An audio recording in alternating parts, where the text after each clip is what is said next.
Bismillahirrahmanirrahim. Assalamualaikum warahmatullahi wabarakatuh. Halo teman-teman.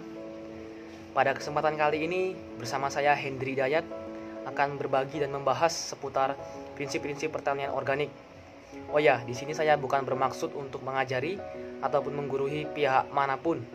Tetapi di sini saya hanya ingin berbagi, sekaligus ini menjadi bahan ujian tengah semester saya di mata kuliah pertanian organik dengan dosen pengampu Ibu Dr. Rara Siti Astuti, SPMSC, di kampus Politeknik Pembangunan Pertanian Yogyakarta Magelang, jurusan pertanian dari semester 4, Prodi Agribisnis, Hortikultura, dan Biofarmaka. Oke, tanpa berlama-lama, langsung saja kita lanjut ke materinya. Pertanian organik. Sebelum kita masuk ke materi inti prinsip-prinsip pertanian organik, apa sih pertanian organik itu?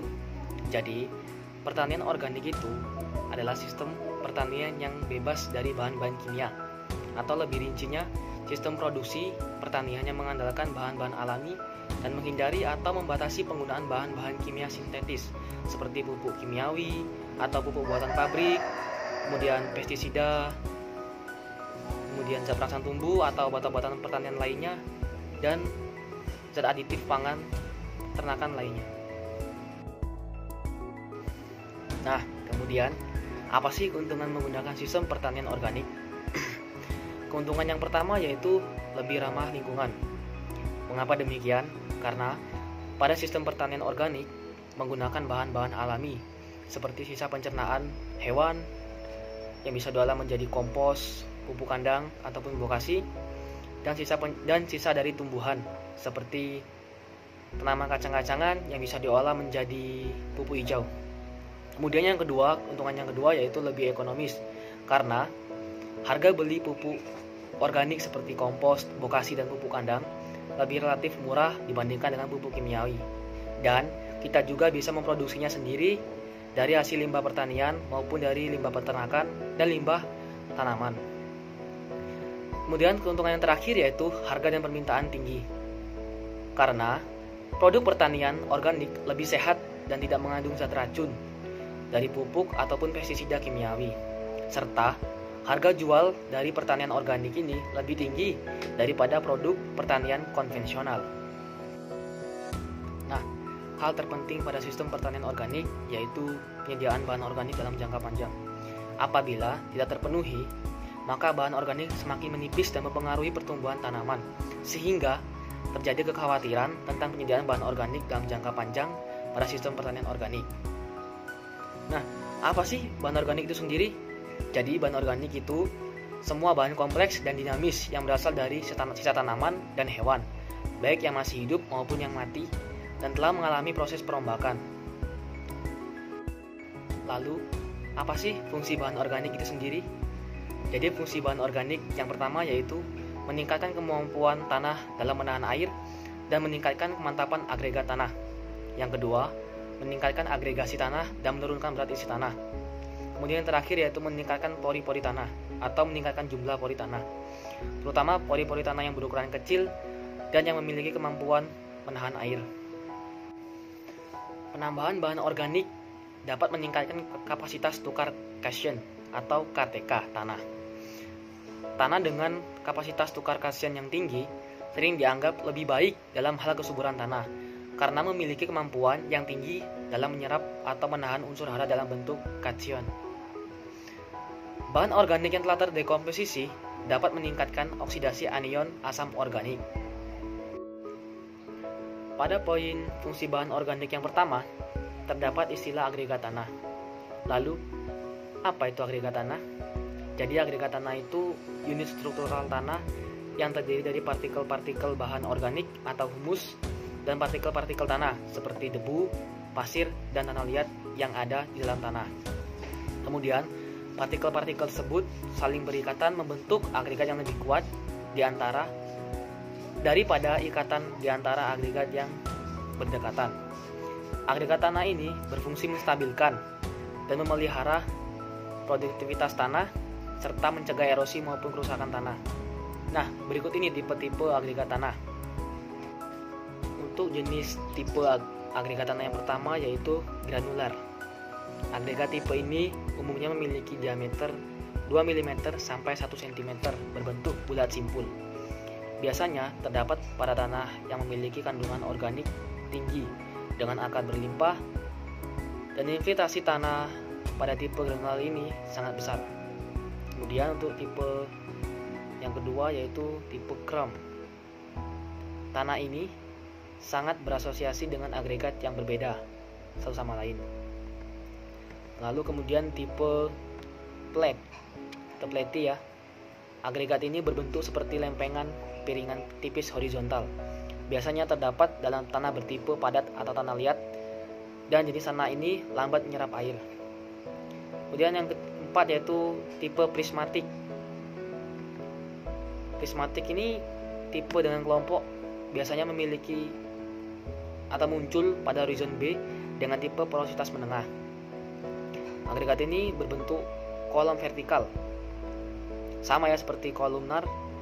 Kelompok kolumnar juga muncul pada horizon B dengan tipe porositas menengah. Kemudian tipe masif. Tipe masif ini agregat tanah yang memiliki struktur yang sulit dilihat. Setelah kering, tanah ini sulit untuk pecah dan mempunyai daya porositas yang kuat. Lalu kemudian tipe blocky atau blok. Agregat ini memiliki daya resapan sedang dengan bentuk blok tidak teratur dari 1,5 sampai 10 cm seperti kubus atau kotak. Dan yang terakhir, tipe agregat single grain. Agregat tipe ini didominasi oleh partikel pasir dan tidak ada pembentukan agregat. Umumnya, tipe ini punya daya serap air yang cepat. Nah, sekarang kita masuk ke materi prinsip-prinsip pertanian organik. Prinsip-prinsip pertanian organik ini ada 4. Yang pertama yaitu prinsip kesehatan, kemudian prinsip ekologi, prinsip keadilan, dan prinsip perlindungan. Pada prinsip kesehatan, pertanian organik harus melestarikan dan meningkatkan kesehatan tanah, tanaman, hewan, manusia, dan bumi sebagai satu kesatuan yang tak terpisahkan. Prinsip ini menunjukkan bahwa kesehatan tiap individu dan komunitas tak dapat dipisahkan dari kesehatan ekosistem. Seperti misalnya, tanah yang sehat akan menghasilkan tanaman yang sehat yang dapat mendukung kesehatan manusia dan hewan. Kemudian, prinsip ekologi. Prinsip ekologi ini meletakkan pertanian organik dalam sistem ekologi kehidupan. Prinsip ekologi menyatakan bahwa produksi didasarkan pada proses dan daur ulang ekologis. Makanan dan kesejahteraan diperoleh melalui ekologi suatu lingkungan produksi yang khusus. Sebagai contoh misalnya, tanaman membutuhkan tanah yang subur, kemudian hewan membutuhkan ekosistem peternakan, lalu ikan dan organisme laut membutuhkan lingkungan perairan. Budaya pertanian, peternakan, dan pemanenan produk liar organik haruslah sesuai dengan siklus dan keseimbangan ekologi di alam.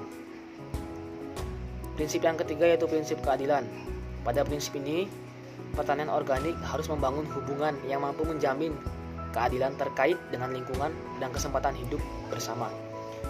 Prinsip keadilan ini dicirikan dengan kesetaraan, saling menghormati, berkeadilan, dan pengelolaan dunia secara bersama, baik antar manusia dan dalam hubungannya dengan makhluk hidup lain. Prinsip keadilan ini menekankan bahwa mereka yang terlibat dalam pertanian organik harus membangun hubungan yang manusiawi untuk memastikan adanya keadilan bagi semua pihak di segala tingkatan, seperti petani, pekerja, proses, penyalur, pedagang, dan konsumen. Lalu prinsip pertanian organik yang keempat yaitu prinsip perlindungan. Pada prinsip ini, pertanian organik harus dikelola secara hati-hati dan bertanggung jawab untuk melindungi kesehatan dan kesejahteraan generasi saat ini maupun generasi yang mendatang, serta kesejahteraan lingkungan hidup. Pertanian organik pada sistem ini merupakan suatu sistem yang hidup dan dinamis, yang menjawab tuntutan dan kondisi bersifat internal maupun eksternal. Para pelaku pertanian organik didorong meningkatkan efisiensi dan produktivitas, tetapi tidak boleh membahayakan kesehatan dan kesejahteraannya. Nah, bagaimana sih penerapan pertanian organik itu? Jadi penerapan pertanian organik itu yang pertama, menghindari penggunaan benih atau bibit dari hasil rekayasa genetika. Dan yang kedua, menghindari penggunaan pestisida kimiawi sintetis. Jadi pada pertanian organik itu, pengendalian gulma, hama, dan penyakit tanaman dilakukan secara mekanis, biologis. Rotasi tanaman maupun menggunakan pestisida hayati atau nabati yang pastinya tidak menggunakan pestisida kimiawi sintetis. Kemudian yang ketiga, menghindari penggunaan zat pengatur tumbuh dan pupuk kimia sintetis. Jadi pada pertanian organik, kesuburan dan produktivitas tanah ditingkatkan dan dipelihara dengan menambahkan residu tanaman, pupuk kandang atau kompos bokasi, dan batuan mineral alami, serta tanaman kacang-kacangan ada notasi tanaman. Kemudian penerapan pertanian organik yang terakhir yaitu menghindari penggunaan hormon tumbuh dan bahan adiktif sintetis dalam makanan ternak, karena itu bisa hasil peternakannya itu bisa menimbulkan bahan-bahan kimia nantinya ya. Oke teman-teman semua, mungkin hanya itu saja yang bisa saya bahas dan saya bagi kepada teman-teman mengenai prinsip-prinsip pertanian organik. Jika terdapat kesalahan kata, kesalahan kalimat, ataupun kesalahan penyampaian materi, ya mohon dimaafkan. Dan bila teman-teman ada saran dan kritik, masukan yang membangun tentang materi saya ini, silakan dicantumkan di kolom komentar. Saya Hendri Hidayat, mengucapkan terima kasih. Akhir kata, wassalamualaikum warahmatullahi wabarakatuh.